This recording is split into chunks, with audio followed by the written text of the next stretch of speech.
Welcome to a riveting, action-packed 2 hours of home equity conversion mortgage financing. My name's Curtis.Mangus. I'm in charge of your entertainment this morning. I am about to start year 40 as a lender.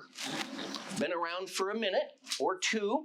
I have 8 different finance classes approved with IREC for CE credits. This happens to be class number 6 of 8, going over what we refer to as the home equity conversion mortgage. The slang term we don't use too much is, quote, the reverse mortgage. We're going to go over the purchase in the first hour. Who doesn't want to buy a house for about half price and never make a payment, right? Stop and think just on the open what that means. And then the second hour, we're going to talk about the refinance side and how we can monetize some of that equity that we've developed over the last 5 years in, quote, the best real estate market in the United States, right? If you have comments, questions, concerns, please share. The more you learn, the more you earn, all right?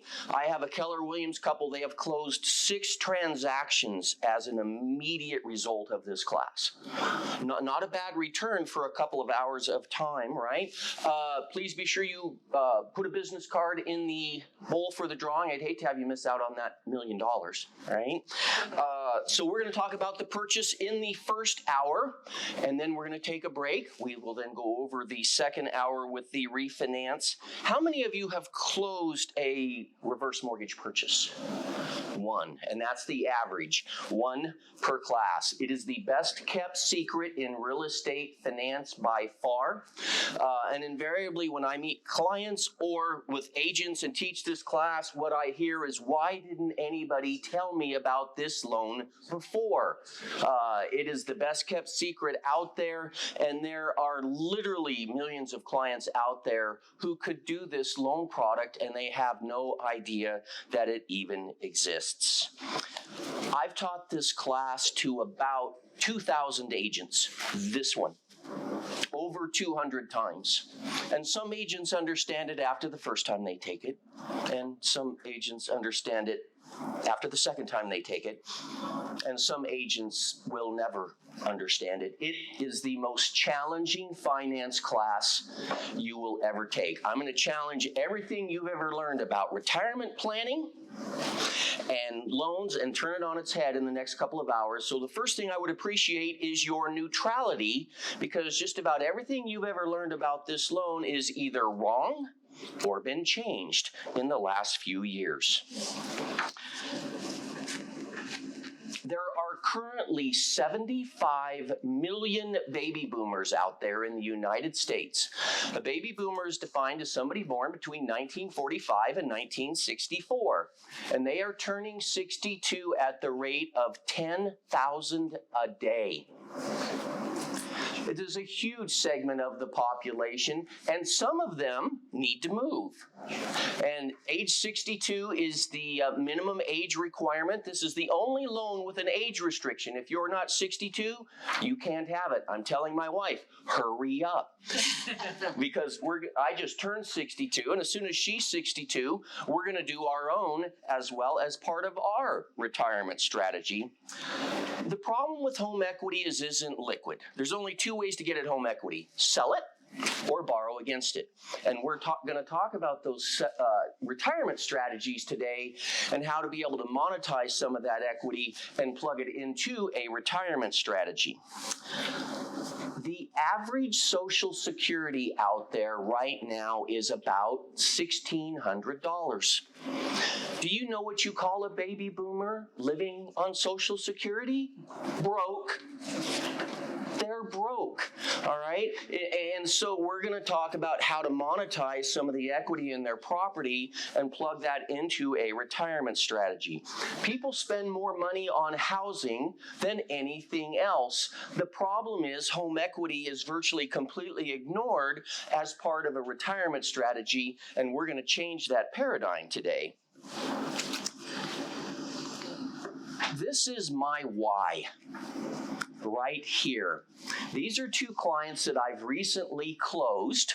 The reason they're smiling is because we eliminated their mortgage payment, monetized some of their home equity, plugged it back into a retirement strategy, and it is literally life-changing for them when done correctly.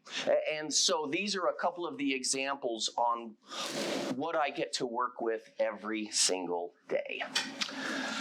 So we're going to start off with a little history lesson, and we're going to go back to 1935. And back in 1935, the government invented a program that we know of as Social Security. And back in 1935, in order to be able to qualify for Social Security, you had to be 65 years old. Coincidentally, the average male's life expectancy was 59. The average female's life expectancy, 62. One person out of every 23 lived long enough to collect Social Security back then. It was never intended as a retirement plan for the masses. It was intended for that unusual person who lived out there past the age of 65. And back in those days, when somebody died at age 65, everybody went, wow, they were so old. Now when somebody dies at age 65, we all go, oh, they were so young.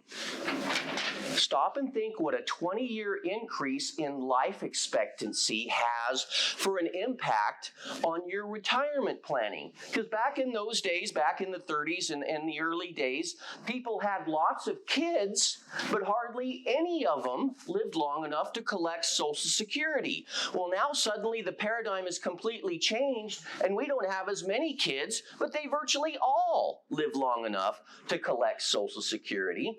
And those people caught in the middle, born between 1945 and 1964, are those people that we know of as the baby boomers. As I said, 75 million of them, and they're turning 62 at the rate of 10,000 a day.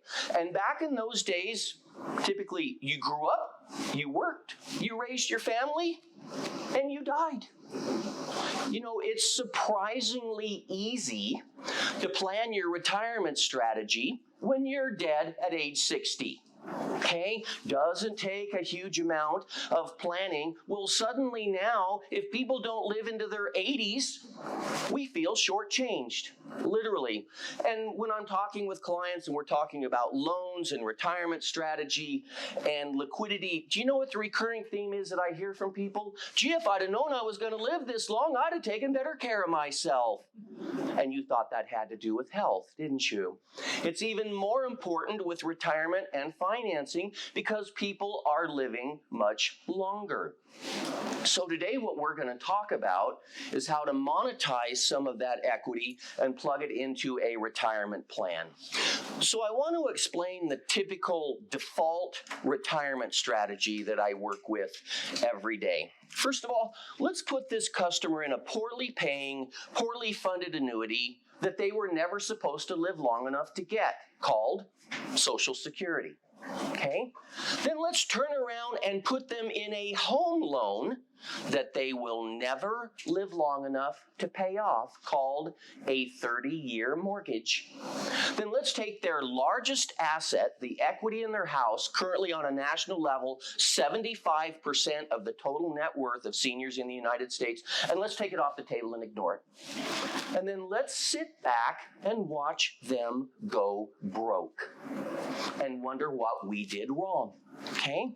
Because these people go purchase a home, they buy a house in their 50s or 60s, and they buy this property, they put it in a 30-year loan, and they spend all their IRAs and all their 401ks and all their Social Security making payments on a home loan they will never live long enough to pay off, and they go broke. And this is unfortunately the typical retirement paradigm that I work with every single day. The root word for mortgage is French. It stands for death pledge. Literally, it means payments till death. All right? And if we take, as a lender, somebody's birth date into account, you know what we call it? age discrimination.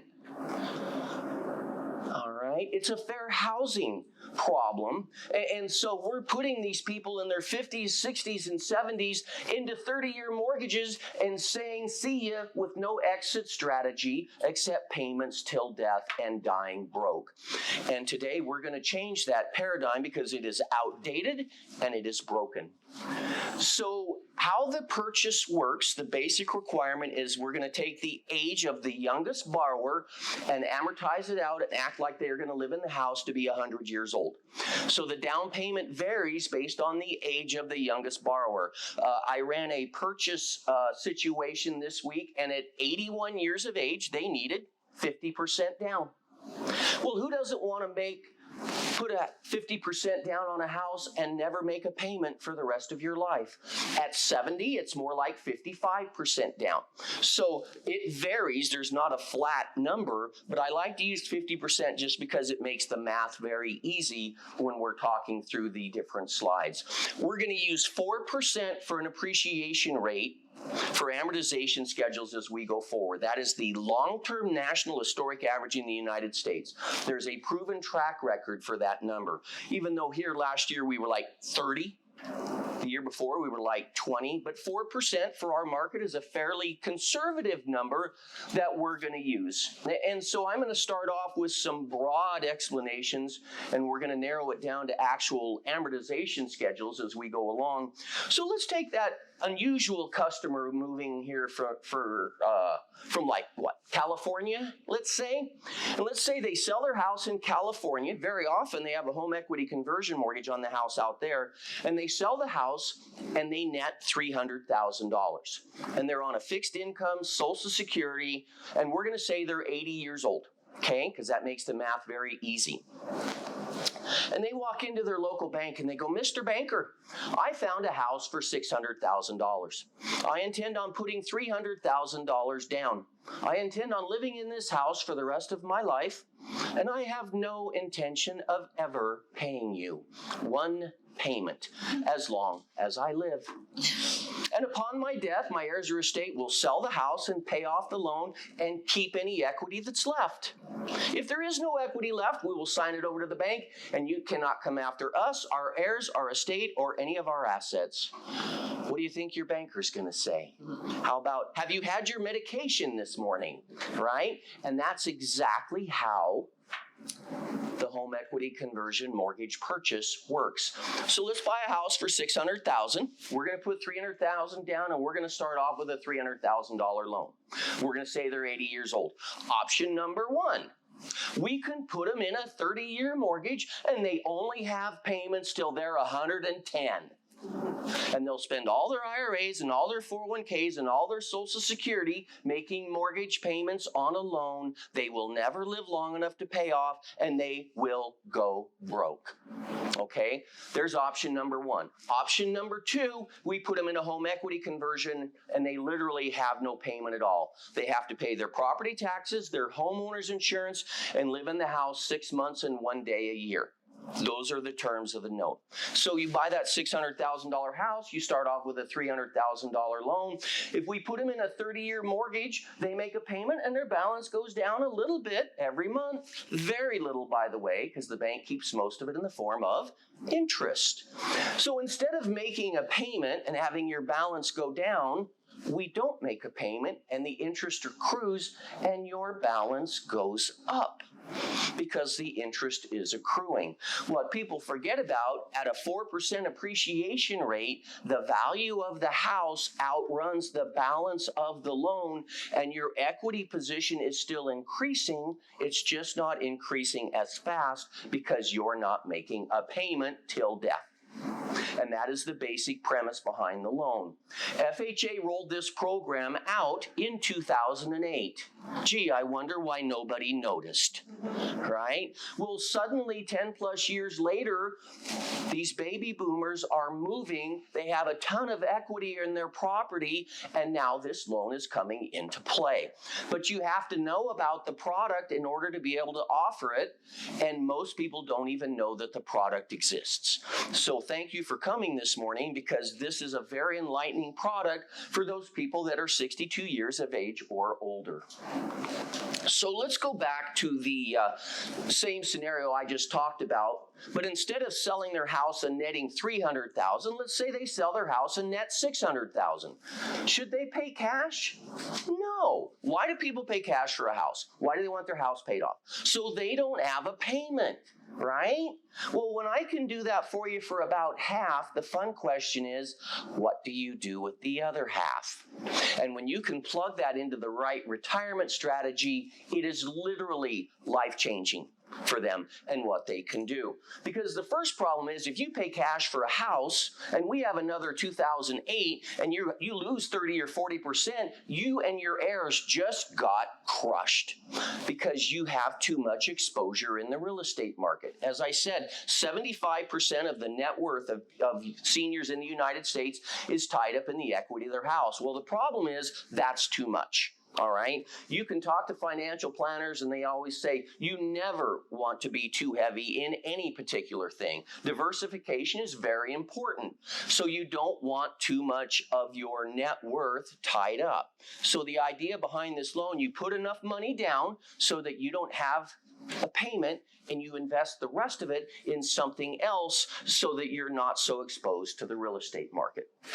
This is a regular FHA product, all right? This isn't some fly-by-night loan. It is a regular government loan just like all the rest of them. You just have to be 62 in order to be able to get it. FHA requires a counseling session fairly early on in the process. We can't order an appraisal without it. It can be done over the phone or in person. Typically takes about an hour. The idea is that the heirs can't come back and go, oh my gosh, the agent, the lender, and the government took advantage of my parents. They didn't understand. So it's a protection for everybody involved, including the customer. I've never had a customer not get their counseling certificate. There's no test. It's just a protection so everybody understands that they know what is happening. I just recently closed a HECM purchase on a 90-year-old. Well, who doesn't want to only put 40% down on a house and never make a payment, right? And they pass their counseling just fine. The myths. There's more misinformation about this loan than all the rest of the loan products put out there altogether. The first one, people think, oh my gosh, I'm signing over my house, my title, and my equity to the bank. Never, ever been true. You buy the house, the customer's put on title, the lender puts a lien on it. Done. The vesting works with this loan just like any other loan, and they can sell the house and or pay off the loan and keep the equity anytime they want. All right? I have people say, they just know that there isn't going to be equity left in this. It's just an equity split. We're going to use about half the equity in the property so you don't have a payment, and we're going to leave the other half for the heirs. FHA is very good at these amortization schedules, by the way. They've had enough time to be able to track it. The last thing they want is a property that ends up upside down. Okay, so they're very good at these amortization schedules based on age to be able to figure out exactly what that down payment needs to be. That you can outlive the loan. It says in the promissory note, due and payable on your 150th birthday. Good luck.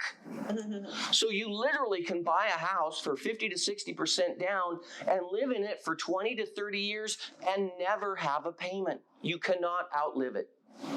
We'll talk about this on the refinance side, but anything you draw out of it with this loan isn't a taxable event, doesn't affect Social Security and Medicare, that borrowers can be forced to leave their home. I have people say, well, but I don't want to lose my house. And I'm like, how does a lender force somebody to leave? Payment default? Guess what? We don't have payments. You have to pay your property taxes, your homeowner's insurance, and live in the house 6 months in 1 day. There's nothing in the note about mortgage payments till death. All right, there aren't any.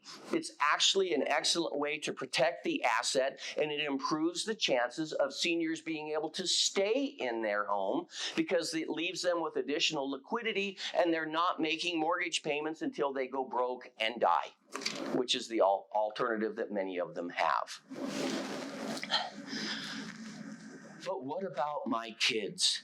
I'm like, really? They're 50. At what point in time does it get to be about the parents again? 65, 75, 85? People think this is an all or nothing. This is just an equity split. We're going to use part of the equity so we don't have a payment, and we're going to leave the other part to them. People think this is an all or nothing, and I sit down with a customer and I say, if you have a retirement account and you use half of it in your retirement and you pass away and you leave the other half for them, is that fair? And they go, well, that's fair. We just split it. This is no different. It's not an all or nothing. It is just a share. And we close these loans in trusts all the time. So it's a trust-friendly loan as well. This is a nice long list of all the reasons over the years that I've closed these loans for clients. The number one thing you don't want in retirement is a mortgage payment, all right? You're going to be shocked to know this, but those seniors and those baby boomers that you see working at Walmart, they don't want to be there. They're there because they have a mortgage payment to make, and nobody has given them an exit strategy other than mortgage payments till death. People are outliving their income and their assets. The normal thing that I have, gee, if I'd have known I was going to live this long, I'd have taken better care of myself, is a daily conversation that I have with people. It's a great way to diversify your portfolio and to reduce your risk, all right? So you're not too top-heavy in the real estate market. It's a great way, when used on the front with a financial planner, there is very often more money left over, not less, for the heirs. Unfortunately, many people think of this as a loan of last resort, when indeed, if you use it on the front, not only do you not have to worry about making payments, but very often there is more money left over for the heirs, what we call legacy value, not left. And they don't want to be a financial burden to their children. Many of the referrals that I get are from children who are tired of supporting their parents. And the one thing many of their parents have is equity in their house. And they don't want to be forced to return to work. It is okay to work in retirement if you want to. It is not okay to work in retirement if you have to, because you have mortgage payments till death. Benefits. It's very important that people understand that they stay on title. They buy the house, they're put on title, the lender puts a lien on it, done. They can sell the house and or pay off the loan anytime they want, and the equity goes to the heirs. It is trust-friendly. Any income that you draw out is tax-free. We'll talk about that in the second hour. The number one thing you don't want in retirement is a mortgage payment, okay? This is a regular FHA loan. The purchase of the primary residence is absolutely huge, all right? We have millions of baby boomers out there who are going to be moving, and they're moving to be near children. Their house is no longer suitable. It's too large. It has stairs, et cetera, et cetera. And as I mentioned, I have a Keller-Williams couple. They have closed 6 transactions, and they are double-ending deals all the time because they know how to go to a listing appointment and plug this loan in to sell the house, roll the equity over, put the money down, keep the difference. They can buy more house for less money that is more suitable and have money left over that they can plug into a retirement strategy. And when done properly, it is a life-changing event for them. Requirements. As I said, this is the only loan that's age discriminatory. If you're not 62, you can't have it. Has to be your primary residence, but second homes, investment properties, those kind of things are completely allowed. We have to track where the funds come from. The normal scenario, sell the house, roll the equity over, put the money down, keep the difference, is the typical scenario that I'm working with all the time. The seller can't pay any of the buyer's closing costs. FHA does not allow it, okay? We do have to credit and income underwrite them. I will go into some further detail that on some upcoming slides, but you know, it's surprisingly easy to qualify for a loan that doesn't have a payment. Things get so much easier when you're not worrying about a debt ratio and working with somebody on a fixed income. We have to show that they can pay their property taxes, their homeowner's insurance, and they have to live in the house for 6 months and 1 day a year. There's nothing in the promissory note about mortgage payments till death, by the way, because there aren't any.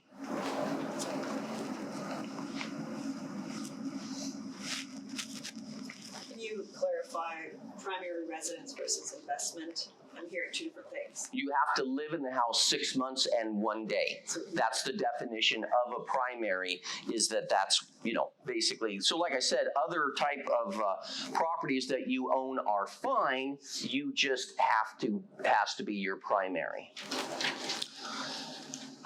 Non-borrowing spouse. This was a problem up to about 5 years ago. Let's take the typical scenario we used to see. Let's say he's 65, she's 55, lucky guy, right? Married well, and the requirement says you have to be 62. In the old days, which was over 5 years ago, we would put the loan in his name, close the loan, titled in just his name, but the problem is when he died, the note was due. Well, HUD and FHA got tired of class action lawsuits by displaced homeless widows and changed it. And now instead of when we close the loan, instead of going off of his age, we go off of her age. The younger of the two, which means you need to put more money down because of the amortization schedule. But when we close the loan, she's put on title, and if he passes away, she can stay. Problem solved. Okay? So that was one of the reasons this loan had a bad reputation, and that has been fixed. And by the way, I saw the amortization schedule on this, and it does go down to age 18. You probably need 95% down at that. And I went over this slide, and I had a lady raise her hand. She was in her mid-50s, and she looks at me and smiles and says, "I have to completely change my online dating profile. I've been fishing in the wrong pond all this time."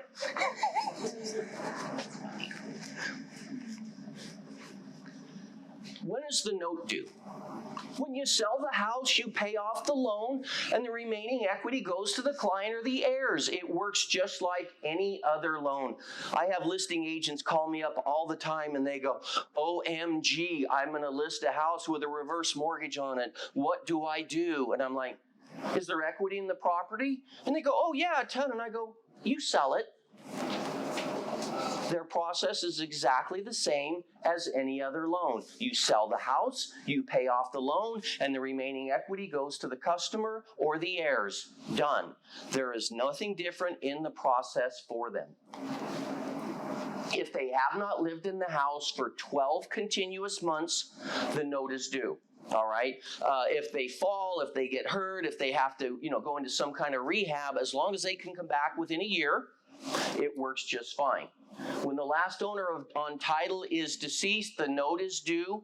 They have 6 months with 2 90-day extensions, okay? People are afraid that when the last one dies that, FHA's at the door and wants the keys. I tell people, I promise the government doesn't want your house.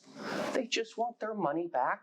You just have to sell the house, pay off the loan, and any equity that's left goes to the heirs. And if the heirs want to keep the house, they just need to pay off the loan and keep it. They can pay it off out of other assets, go get their own loan, just somehow the loan needs to be paid. You know that old saying, if you want to get somebody excited, skip a couple payments, right? Well, I don't care if you have a paid off house, a regular loan, or this loan.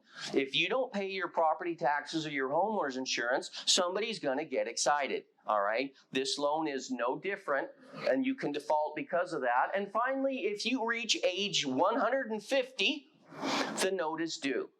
There are your terms of the note and when it's due. Notice it doesn't say anything about make your monthly mortgage payments on time till death, because there aren't any. Property types. Of course, the vast majority of these seniors are buying single-family residences. Condos work just fine if FHA approved. Do a lot of double-wide manufactured homes on a permanent foundation. As our values continue to go up and it pushes people out to more rural areas, we're of course seeing more and more of this all the time. Planned unit developments. Do you know what's better than buying a house for about half price?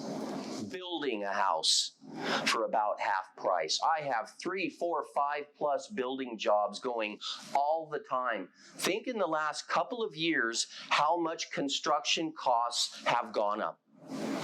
So we use this loan as a takeout loan just like you would on a conventional loan as well. But when you only have to have 50 to 60% invested, it makes it so much easier with the increase in building costs, and you'll have more funds left over.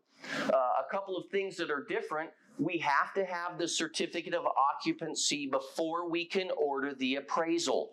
You're not closing in 10 days. We need about 30 days in order to be able to close after the house is done, so we need to make sure that the builder understands that going in.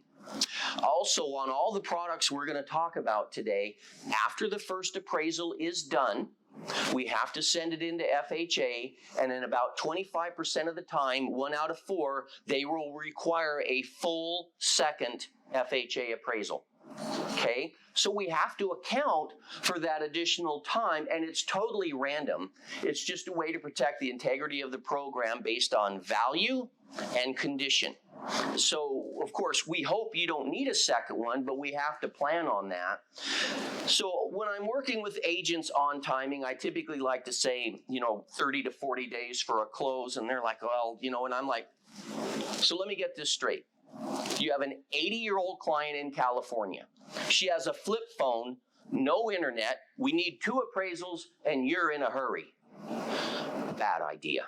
All right, you've got to give us a little extra time. I've closed them in much shorter periods, but we have to plan on that, because the last thing we want to do is going back to a builder or to a seller for an extension because we undercut the timing. The new construction is absolutely huge, okay, especially in this market. I have to share a story about Jack. Jack had a really bad habit. He was a hunter, and he just couldn't find the appropriate trophy room for all those mounts and horns that he had. So he had a nice house built with the appropriate trophy room for all of his mounts. And Jack was 80 years old, and he was a 50-year real estate investor. Notes, wraps, private seller contracts. He had 8 open transactions when we met him. Put the underwriters through hell trying to figure out all the crazy stuff this was doing. But the one thing Jack had was money. And his agent had been to class, and he was intrigued, and he came and saw me. And I went through it with him, and he stopped and he looked at me and he said, so Curtis, let me get this straight. I can build this house for half. I can live here the rest of my life without a payment. Upon my death, my daughter can sell the house and pay off the loan and keep any equity that's left. And I get to take the other half of the money and continue to invest it and create income streams off of it. And I don't have a payment in the meantime. And I said, that's exactly how it works, Jack. And he looked at me and he smiled and he said, why would anybody ever do anything else? And I literally closed on the house that Jack cul-de-sac built. And he'll live there happily ever after without a payment and have significantly more liquidity to invest and create income streams on it. And he is not overexposed with a paid off house in the real estate market. Let's buy a duplex. Let's buy 2 units.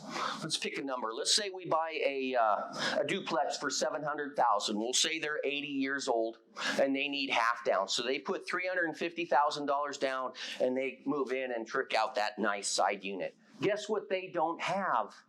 A mortgage payment. Guess what they do have? Rental income. Your next door neighbor's paying your property taxes, your homeowner's insurance, your light bill, your gas bill, all of your overhead, and you've got money left to travel with in your retirement. What a great investment strategy, and people have no idea that you can even do that, and you could even build a duplex and do this if you should choose, all right? And people have no idea about how that even works, and of course, the only thing better than buying 2 units would be buying 4. Buy a 4-plex for $900,000. Put $450,000 down. Move in that nice corner unit, and you're collecting net rental income off the other 3 units. Take a poor broke baby boomer on Social Security and change their lives with the income that produces. The ROI on that is out of sight. Without a payment, and people have no idea that that's even an option that's available. So the multiple units is a great retirement strategy for people when they know that going in. You still got to live there 6 months. 6 months and 1 day. What you do with that property the other 5 months, I'm not going to talk about today as far as what you might possibly do with that. But the key is it has to be your primary residence. Okay? And it's okay to go south for the winter. It's okay to do other things. You just have to be in it for 6 months a year. That's the key here with the definition of a primary residence. This is an FHA loan. FHA appraisal is required. No scratch and dent properties, no cracked and peeling paint, okay? Just a nice straight house is what we're looking for. And as I mentioned, new construction works just fine. And just be aware that 2 appraisals may always be required.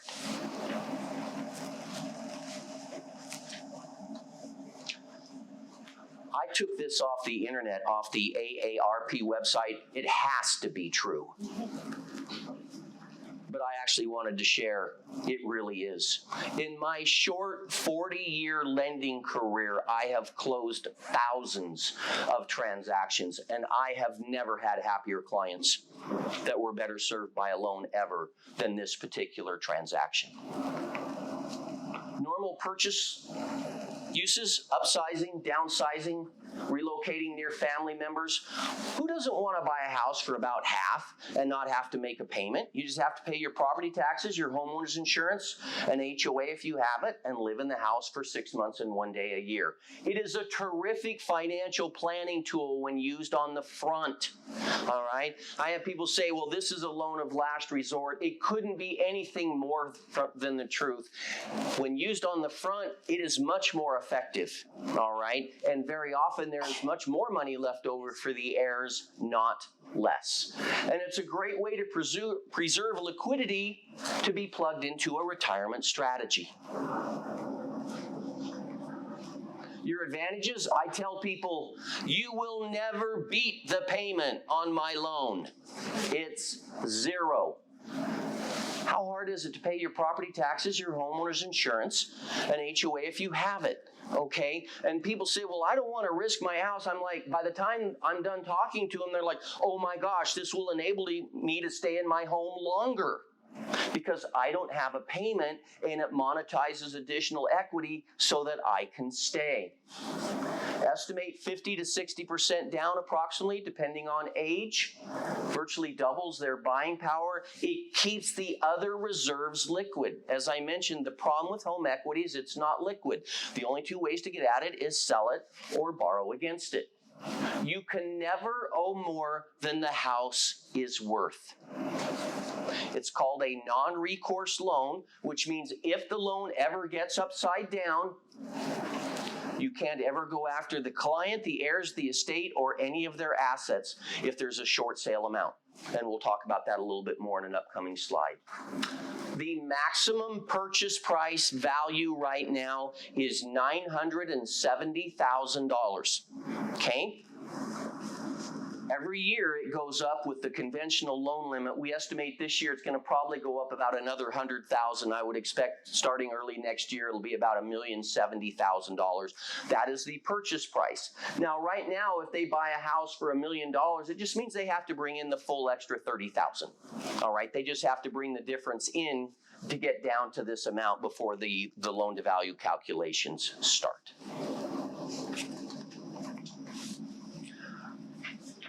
The initial paperwork that FHA wants a customer to have is a mere 60 pages long.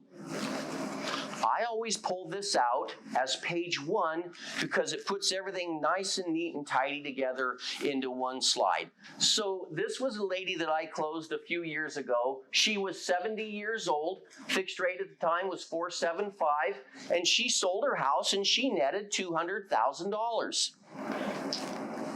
You believe it or not, even a few years ago, you couldn't buy much for $200,000, but her agent had been to class and she came and saw me, and based on her age and interest rates at the time, she needed 56% down. When I meet with a client, I run this factor, and it might be 50, it might be 56, it might be 60. It depends on the age and interest rates at the time. But she needed 56% down. She found a perfect little patio house for $300,000. She had $200,000 to work with. Her cash to close right at $170,000. And I still do the forward loan, so I sat down with this lady and I said, I have two options for you. Option number 1, I can put you in a conventional loan and you'll only have mortgage payments till you're 100. Or you can do the home equity conversion mortgage purchase and not have any payments at all. Guess what she did? So we close her on the home equity conversion mortgage purchase. She puts her $170,000 down, and she will live there happily ever after. And she's not going to spend all of her Social Security, all her IRAs, and all her 401ks making mortgage payments on a loan she will never live long enough to pay off. And she had an additional $30,000 left over that she was able to plug into a retirement strategy. Nice. That is literally the choice that I give people on a daily basis. Do you want mortgage payments till death, or do you not want mortgage payments at all? And when I talk to her, she says, well, I know.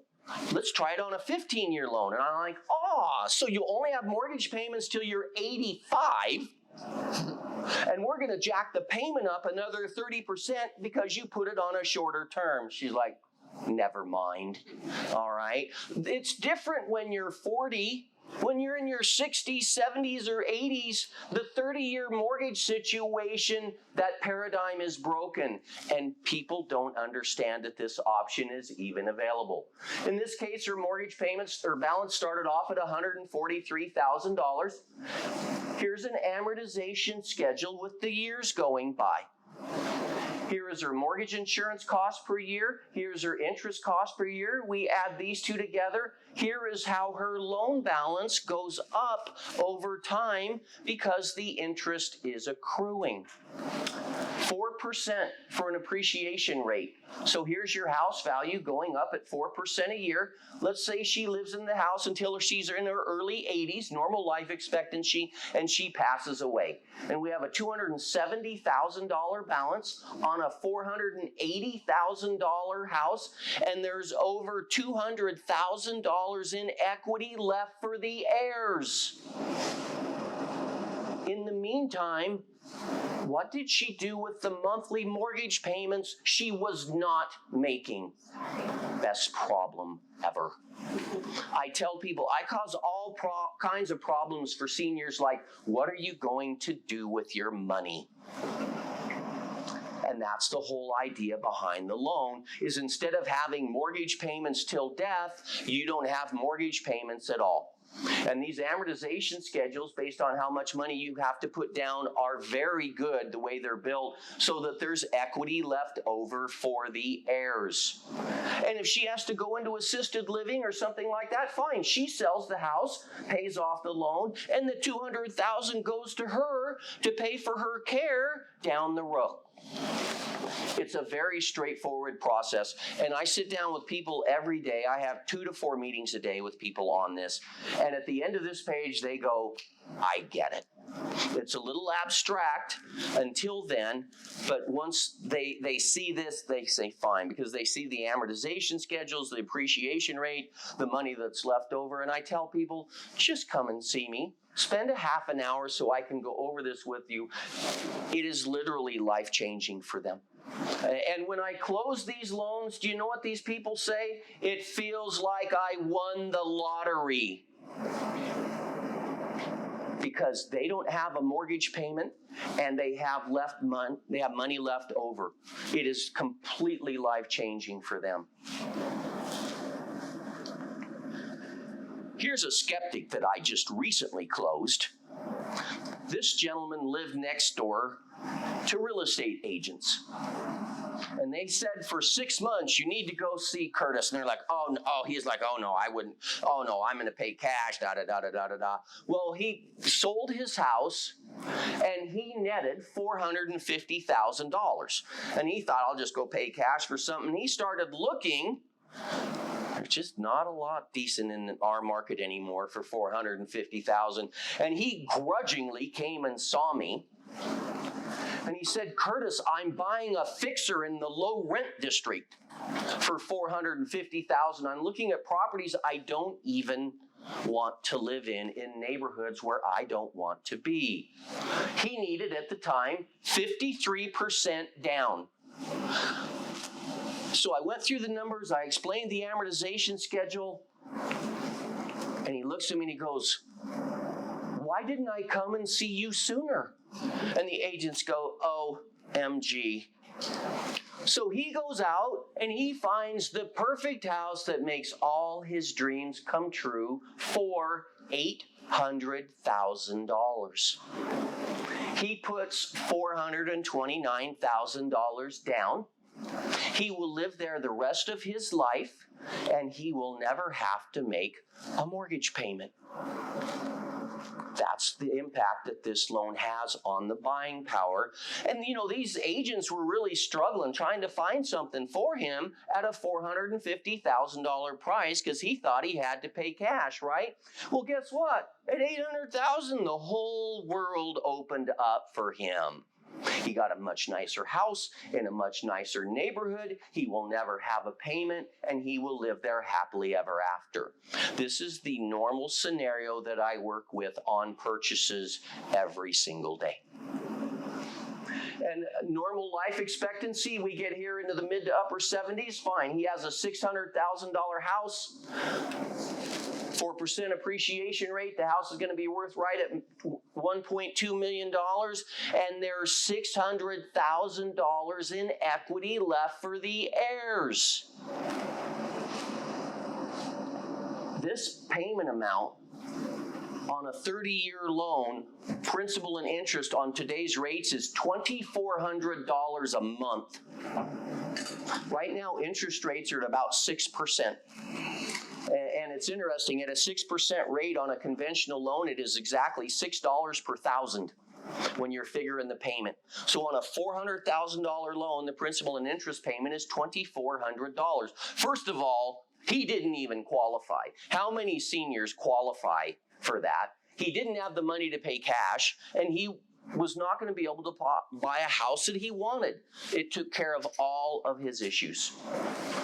And this is the typical, conversation that I'm having with people every single day. Normal situation that I talk about, sell the house, eliminate the payment, roll the equity over, put your money down. You don't have a payment on the new house, keep the difference. Purchase highlights. What other loan program enables you to virtually double your buying power and not have a payment? All you have to do is pay your property taxes, your homeowner's insurance, your HOA if you have it, and live in the house for 6 months and 1 day. It's the most lenient loan in the world. Eliminates the stress of mortgage payments till death. Allows the option to invest the rest of the money. It's a great way to reduce and diversify your risk. You pay cash for a house, and we have another 2008, and your net worth just got killed. In addition, if you have a paid off house and you get a suit, a lien, or a judgment against you, they will get their money, because in our world, it's all about who gets there first. So do the home equity conversion mortgage purchase, put a lien on the property, protect it, and take the rest of the money and put it in something they can't touch. It's a great form of asset protection as well.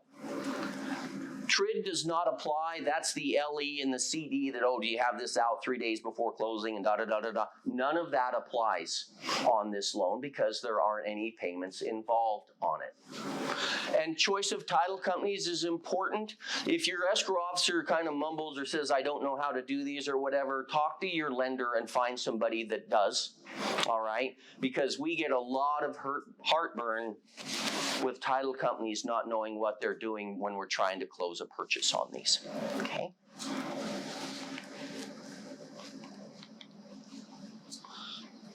Final questions on the purchase that come to mind?